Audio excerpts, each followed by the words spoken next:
For centuries, humankind regarded the oceans as an inexhaustible source of fish, crab and shrimp. Then we began trying to manage them with regulations and quotas. But the data compiled by scientists leaves little room for interpretation. These measures will not suffice to prevent the collapse of fish stocks. More and more species are threatened with extinction. More and more ecosystems are threatened with destruction. And it is humankind who will suffer in the end.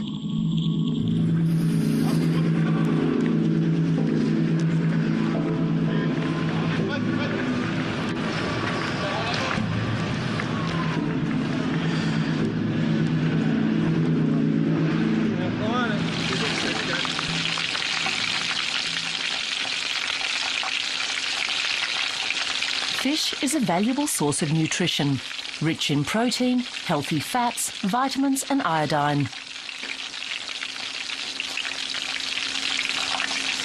And fish is never boring. Fish is so much more diverse than meat. You can serve it with cream sauce or with butter sauce. You can poach it with lemon, cook it with fat or without. You can practically cook it any way you like. Fisch ist dankbar für jede Zubereitung. Of the 16,764 species of fish in our oceans, humankind uses several thousand for food. For more than 1 billion people, fish is the most important source of animal protein. Fish is a pure product of nature. There's nothing synthetic about it. It's something noble, something that ought to be treated with respect.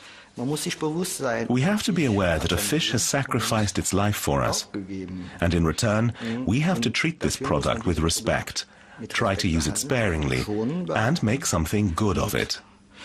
Etwas Gutes daraus machen. Europe's biggest fish market still promises everlasting plenty. There's hardly a fish you can't buy here.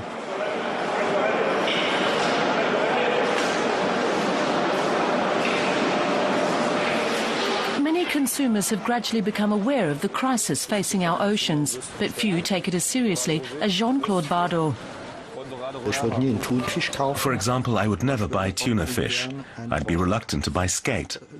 Tuna is an endangered species, so we can go without that. And skate is a fish that produces only about 100 to 150 young per year. That's nothing compared to the 100,000 eggs laid by a mackerel. So we should treat fish like this sparingly. There are alternatives.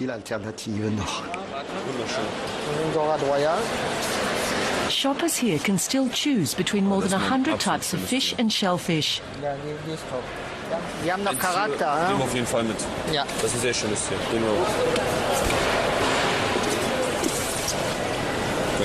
Merci.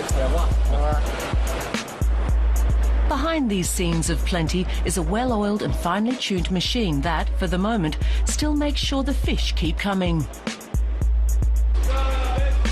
The goods come from the Atlantic, the North Sea, the Mediterranean and the Pacific, and from the northern and southern hemispheres, from tropical and subtropical waters. What counts here is speed, quantity and turnover.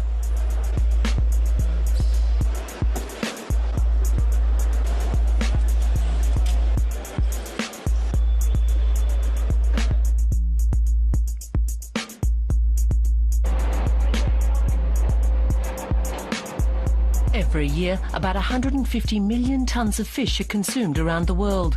About 1.5 times as much as pork, for example. Scientific studies have shown that some 80% of all fish stocks have been exploited to their biological limits or beyond. Researchers will be left to find out what effects all this will have on our oceans.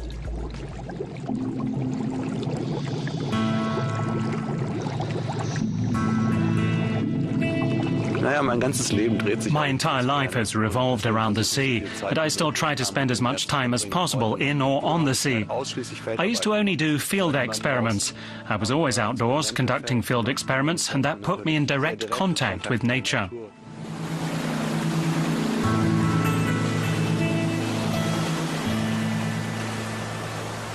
The marine biologist Boris Wurm has spent more than 10 years analysing how large-scale fishing changes the oceans. My focus changed because of an experience I had 10 years ago in the field. I noticed that every part of the food web I examined had been changed by humans. It starts with plants and goes all the way up to birds, whales and big fish. And I thought, we have no understanding of what effects we are actually having.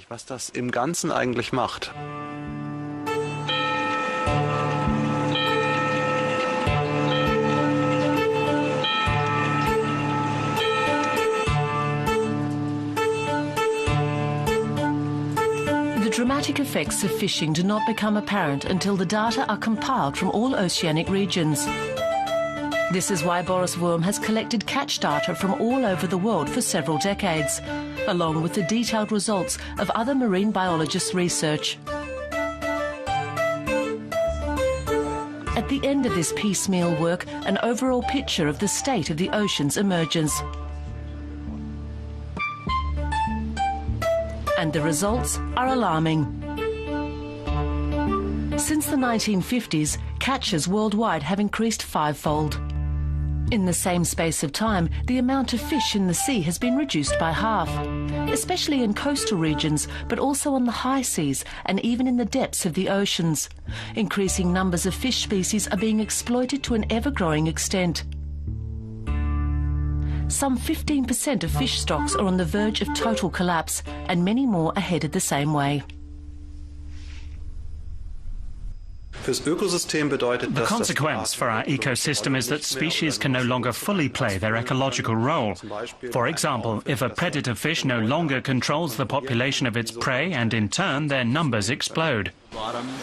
Marine biologist Bob Scheibling is examining just such a phenomenon, the sea urchins off the coast of Canada. Their greatest natural enemies are predators like cod. But cod stocks off the Canadian coast have collapsed since the mid-1990s after decades of overfishing. And they have yet to recover in this region.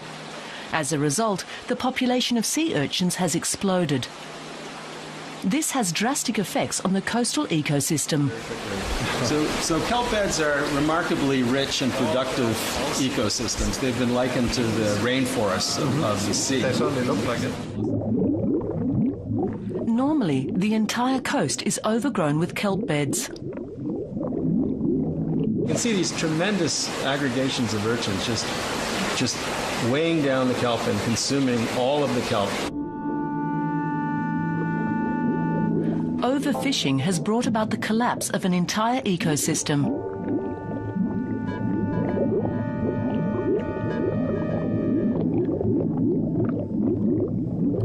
Many more oceanic ecosystems are threatened with the same fate.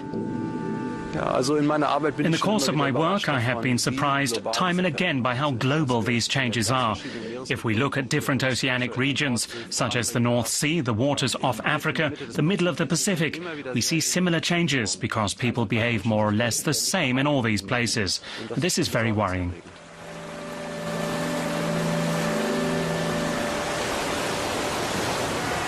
In the meantime, many states have begun trying to control the negative impact of overfishing. In European waters, the European Union lays down rules and quotas. In Germany, the Federal Agency for Agriculture and Nutrition tries to make sure these rules are observed.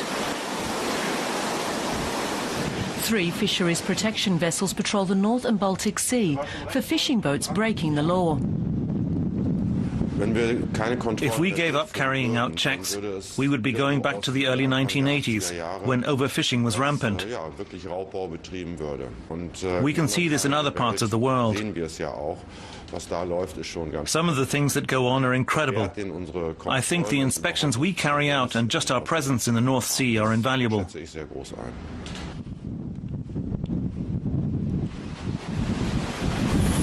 The inspectors are ship's officers with additional qualifications as fisheries inspectors. They conduct up to 880 checks a year in the North Sea alone.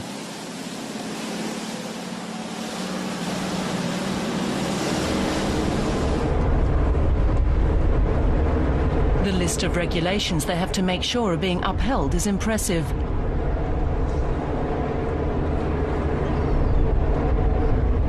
The number of days the fishermen can spend at sea is regulated, as is the size of the fishing boat and its engines. And, of course, a fisherman has to stay within his quota for any particular type of fish. There are precise rules governing the types of nets a fisherman can use and the size of the mesh. For sole and plaice, for example, the mesh must be between 80 to 90 millimetres wide. If the mesh is too small, young fish get caught up in them before they reach reproductive maturity. This has an exponentially negative effect on fish stocks.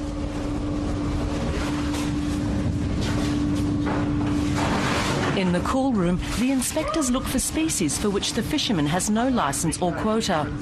In this case, cod would be an infringement. They also check that the fish aren't smaller than the minimum size allowed. The minimum length is 27 centimetres. We can see this fish is more than 27 centimetres long, so it's okay. However, the strict rules only apply to catches brought ashore by the fishermen. What they catch at sea is irrelevant. But that is exactly what counts when it comes to protecting the oceans.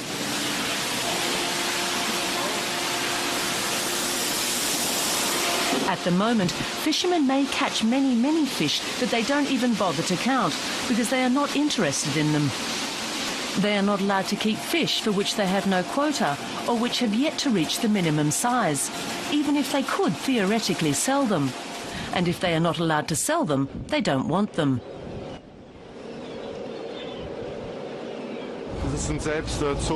They throw back sole, starfish, crabs, mussels, dabs, and most of them are dead already. All the same, this fisherman has not broken any rules. There was 85% bycatch, which had to go back overboard. There's nothing we can do about that. That's the way the laws are. They have a certain mesh size, and there's nothing we can do about the bycatch. Nothing at all. I think that's terrible. It's as if a farmer had a herd of pigs, and he killed and buried 85 of them, and only brought 15 to market. I think it's absolutely awful.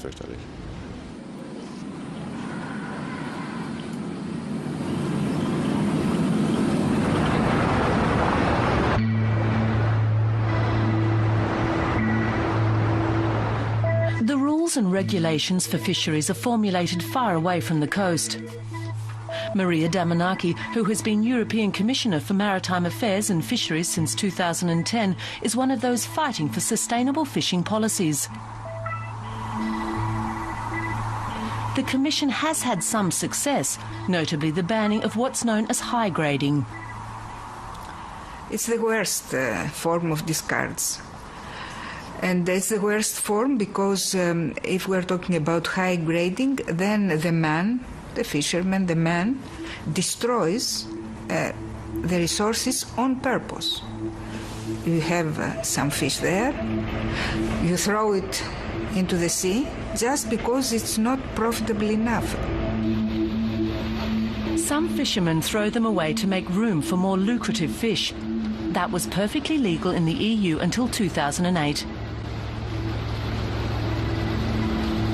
10 years ago or 20 years ago, there was a lot of fish in the sea. So maybe the people then thought that they can afford discards. But now this is not the case anymore because we have less and less fish. We fish more and more. And these practices, as high grading, they give food to this vicious circle of overfishing. We overfish, we throw in the sea, we overfish, and there is no fish left. So we owe this to our children. I'm trying to persuade everybody that we just accept what the scientists tell us about fish mortality and try to do.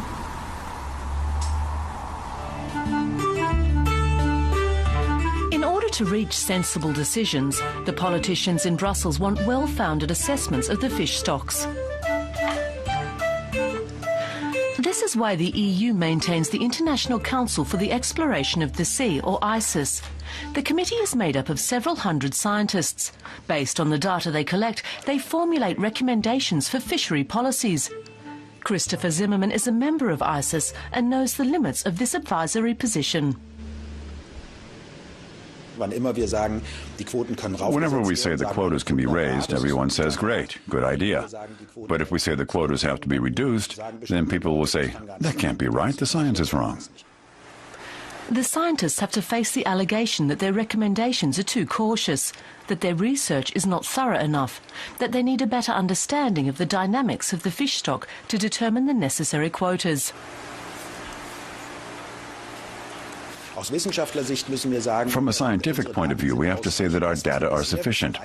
What we already know is enough to implement sustainable fishery management. The problem from our point of view is that our recommendations are not followed, that quotas are not adapted to the state of the fish stocks. The politicians who support this tendency are in turn supported by the fishing lobby, essentially by the big players in the business, who just want things to stay the way they are. The new commissioner is actually on our side, and the problem actually starts with the Agriculture and Fisheries Council. The people with the real power when it comes to making decisions are the respective ministers of the member states. They're the ones who decide on the quotas. We have all this bargaining with the member states, with the ministers, about how much they are going to fish. And now it seems that it is a pride for every member state to come and negotiate and afterwards gets some more. We are talking about big interests here. In Japan, there was an auction about just a fish, one fish, a bluefin tuna fish. And one piece of fish was sold for 400,000 euros. It's like an enterprise, one fish, an apartment. So we're talking about big prices, we're talking about a lot of money. So things cannot change easily, but we have to realize that there is no other way out, because even the people who get this big money, if they are going like this, after 2 or 3 years, maybe 5 years, they will have nothing. Even them, the rich, the millionaires. For many years now, biologists and engineers have been looking for ways to end this destructive exploitation of the seas.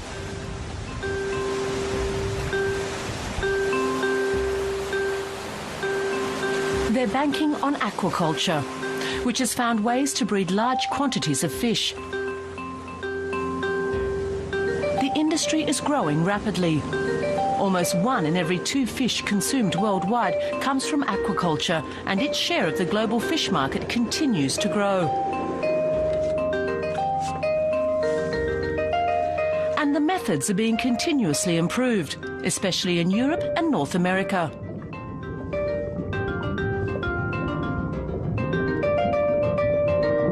Use of medication is strictly regulated, as is the amount of cage space afforded to the fish.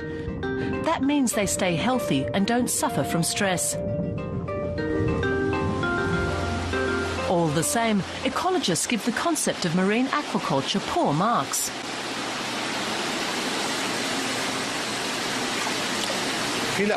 Many of the saltwater fish bred in aquaculture facilities are predators. That means they are high up in the food chain. It's as if we were to breed lions and tigers and catch game from the woods to feed them. There's no sense in that.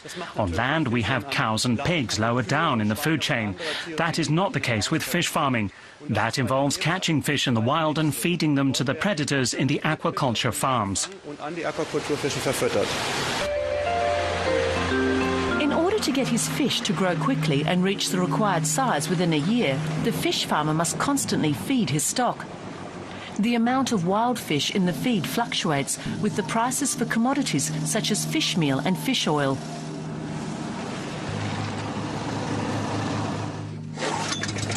Wild fish can account for up to 60% of the fish food. The more fish in fish meal and fish oil, the better.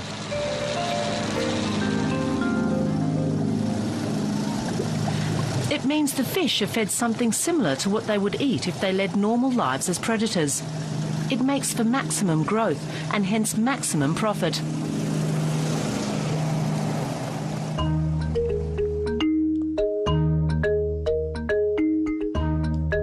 Most of the fish meal used in aquaculture comes from South America. Peru is the world's biggest producer. Some 1.5 million tons of fish meal are exported from here every year. About half of it is produced in a single city, 500 kilometers north of Lima. The demand for fish meal from Peru is extremely high all over the world right now. It's rich in proteins, and that makes it very popular on the global market. This market is insatiable. Demand far outstrips what we can produce.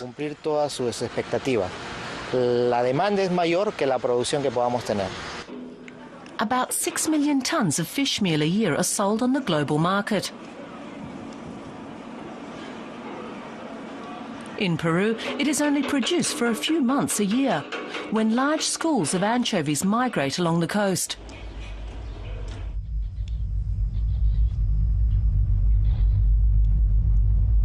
Then the factories are on the go for 24 hours a day, 7 days a week. The fish meal business yields great wealth for a select few, and the region pays a high ecological price. The wastewater from the factories is released back into the sea untreated, complete with fish leftovers, blood and fat.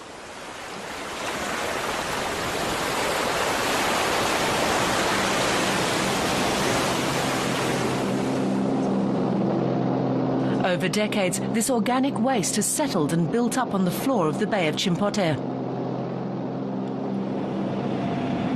The biologists at the Peruvian National Marine Research Institute, IMARPE, are powerless to do anything except document the environmental damage. This smell of sulfur is typical. The sediment on the sea floor is mostly made up of sulfur and methane. We assume that conditions there are devoid of oxygen. We're talking about a contaminated layer of mud ranging from 2 to 8 meters thick. The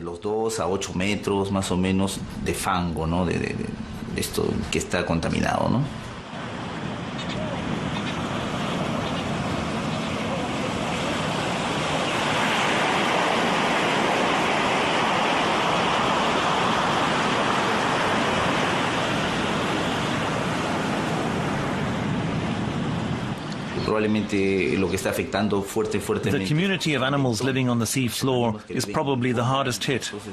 It's totally impoverished, just like the fish stocks. We used to have various types of grouper and croaker, very fine species, great eating for humans. There used to be plenty of them here, and many other species too, that weren't regarded first and foremost as food. Now they're all gone because their natural habitat has been destroyed. It's important to make this known and to find a solution. That's the priority. As well as its local repercussions, fish meal production has other, more far-reaching consequences. The 30 million tons of smaller fish processed for fish meal every year are then missing from the food web. Ecological research leaves no doubt about that. This is especially hard on animals whose diets are specialised in these fish, seabirds and marine mammals. Though they might live in nature reserves and other habitats far away from the fish meal factories, they are still in direct competition with the fishing fleets. A cormorant eats about 22,000 anchovies, sardines and herrings in a lifetime. A mature sea lion consumes about 8 kilos a day. And you might say the tip of the food chain is just the tip of the iceberg.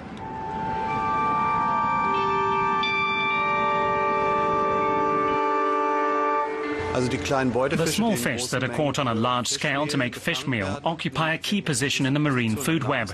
They play an important role, both for the fish they prey on and the fish that prey on them. If we take a key species out of the system, the entire system suffers. On the coast of Namibia, for example, overfishing of sardines has resulted in a glut of jellyfish. Of course, that's a negative effect. Marine aquaculture uses up a lot of fish. That means it's not a solution. One main problem is that farming predator fish consumes more fish than it produces. Often it takes 2 to 5 kilograms of wild fish to produce a single kilo of farmed fish, sometimes even more.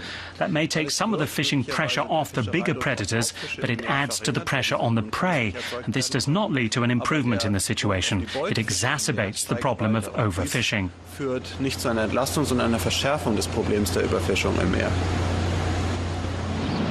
But not all fish are predator fish. There are plenty of freshwater fish that live off plants and make for good food. To breed them, there's no need for the sea. There's no need even for a pond or river.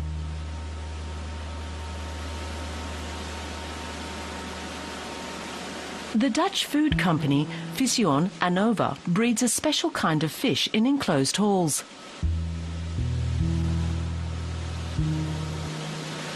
It's called clares and is especially well suited to aquaculture.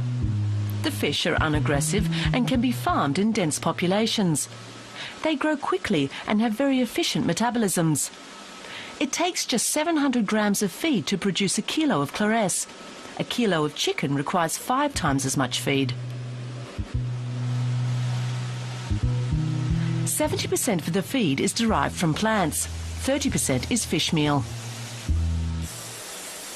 Clares are not purely herbivore, they're omnivores. To stay healthy, there must be some fish in their food. But they need far less than predator fish.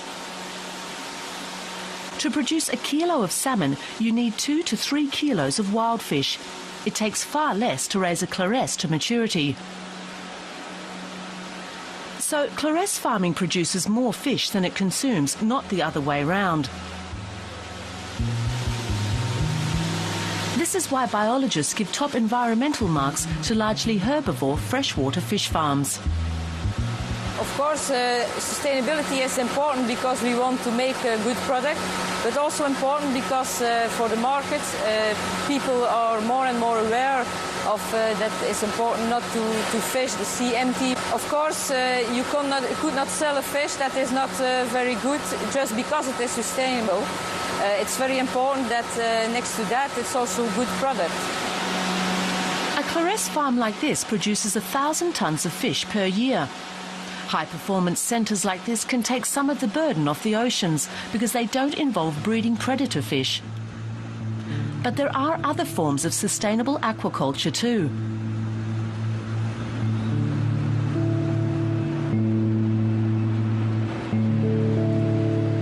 Organic aquaculture is less intensive.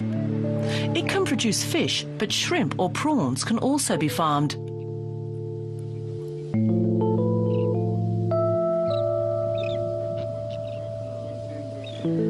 The shrimp farm Biocentinella produces western white shrimps. They live in brackwater in river deltas, where the salt water mingles with fresh water. The owner of this farm, Javier Barragan, switched to organic aquaculture 10 years ago, but not entirely of his own free will. In the year 2000, 2001, we had a very devastating disease for shrimp, which is the white spot. The tendency at that moment was to increase the use of antibiotics to try to do something about it, but it was worse. So I said, we will not give any more chemicals or antibiotics, even if I go broke, but there's no sense to do that. And amazingly, nothing happened. The mortality didn't increase, it stopped. And then a company from UK said, well, I want to buy your product under the organic principle. And I said, yeah, okay. How much? All your products.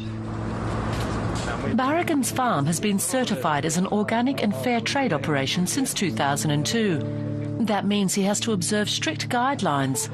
Every year, an inspector comes to make sure he has stayed within the rules.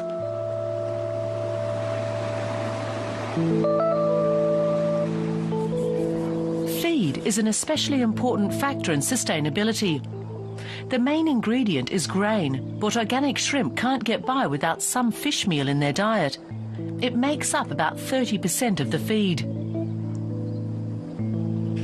But organic fish meal is made purely of fish waste. For example, leftovers from fillet production.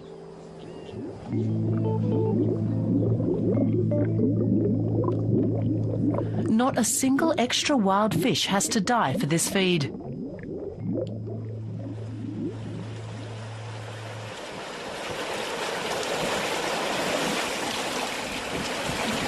Organic farms like this are less productive.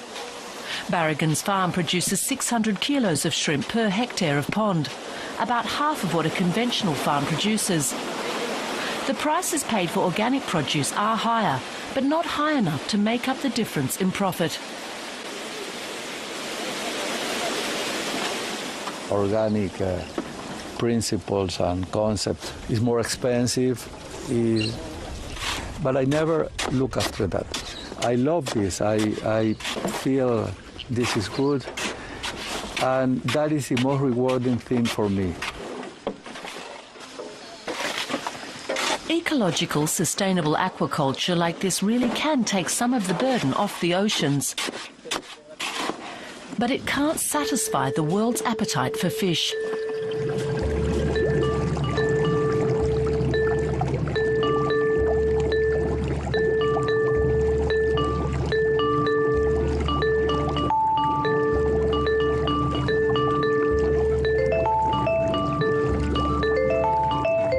Biologists and ecologists are agreed that the oceans still contain enough fish to give humankind what it wants and needs.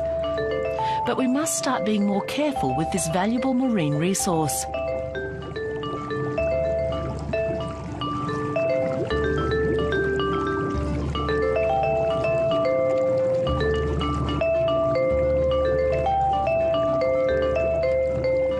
There are examples to be found all over the world of how a moderate approach can pay off.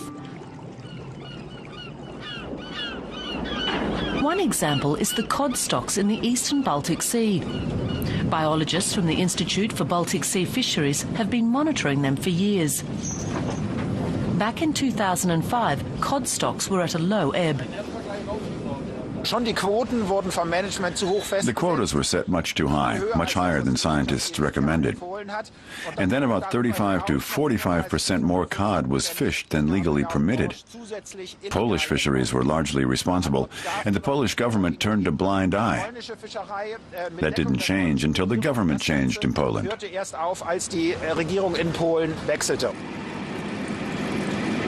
From 2007 onwards, the EU-friendly Polish Prime Minister Donald Tusk saw to it that the quotas were respected. Since then, the cod stocks have recovered. They reached their historical low point in 2005 at about 60,000 tonnes. Now, just 6 years later, researchers estimate them at over 400,000 tonnes, more than 6 times as much.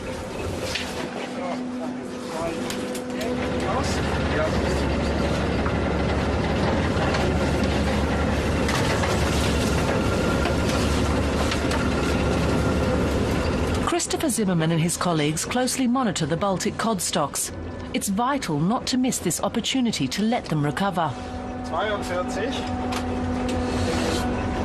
Of course, there's always a danger that if the stocks recover quickly, the fisheries lobby will be quick to demand higher quotas. And that is very much the case here. Luckily for the cod stocks, we were able to implement a management plan in 2007, and this management plan contains what we call a stability clause. That means quotas may not be raised as quickly as the stocks recover, that they can only increase by 15% over the previous year's quota. That ensures that quotas only rise moderately and that stocks have a real chance to recover. And we can see the results. The stocks are doing well.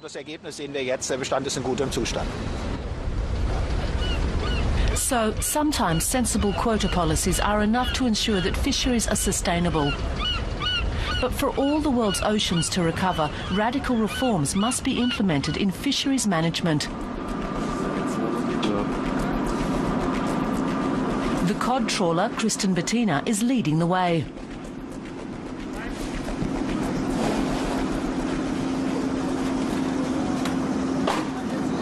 The fishermen on board are under constant supervision.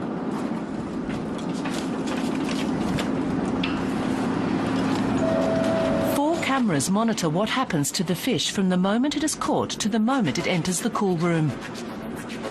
The goal is to somehow get the bycatch problem under control.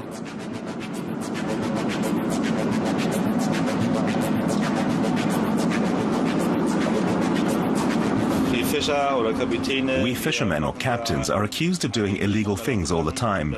So we said, let's install some cameras and subject ourselves to round-the-clock monitoring. And then nobody can accuse us of catching or throwing away small fish or the like.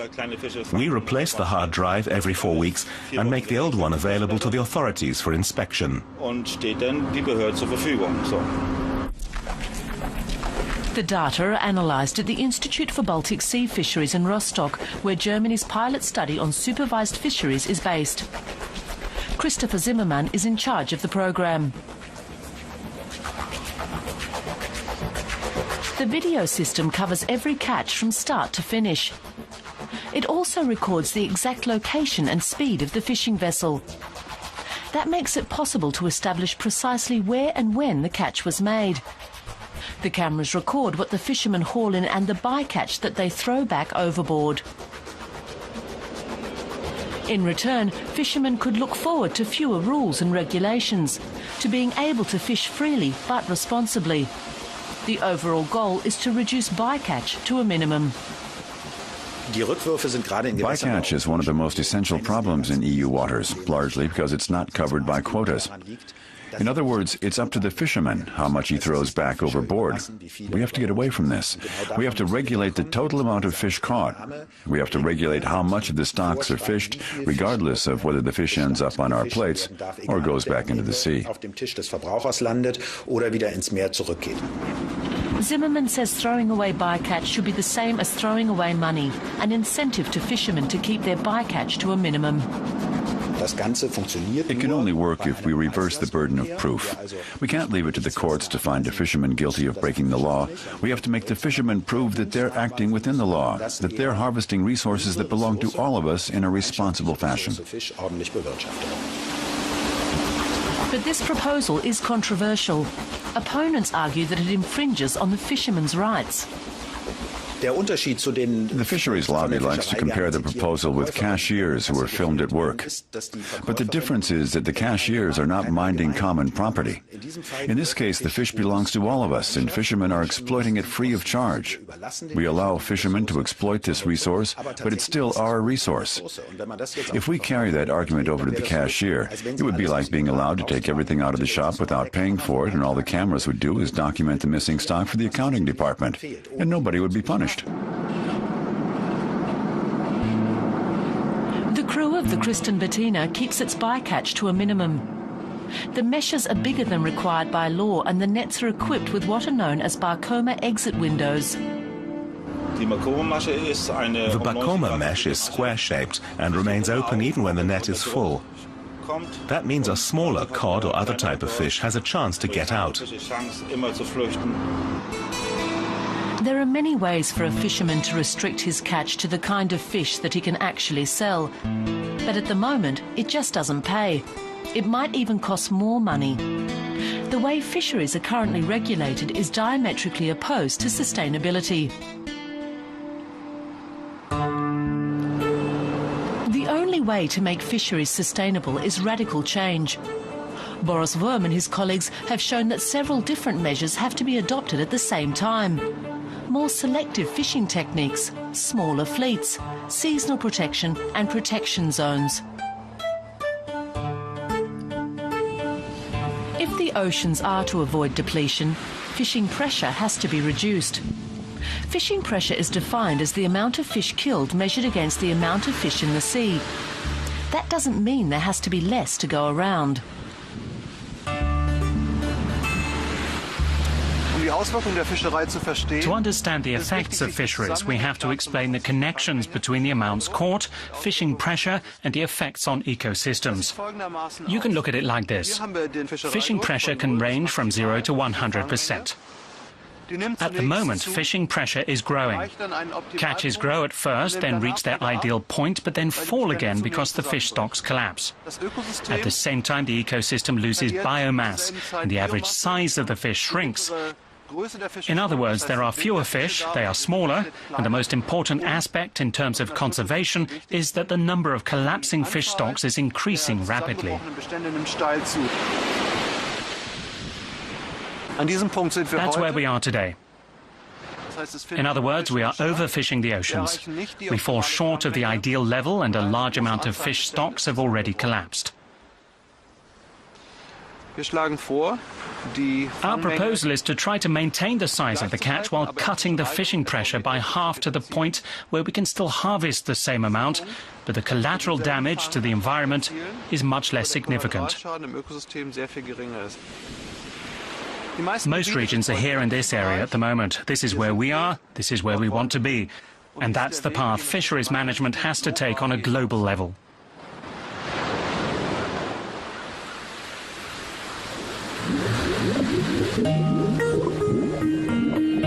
So today is a watershed moment. The oceans are endangered, but there is still a chance. A chance for fish stocks to recover to the extent that they yield enough for everybody. A chance for ecosystems to flourish again. A chance for the wealth of the oceans to grow again instead of dwindling away. If only humankind would finally begin catching only the fish we really want to eat.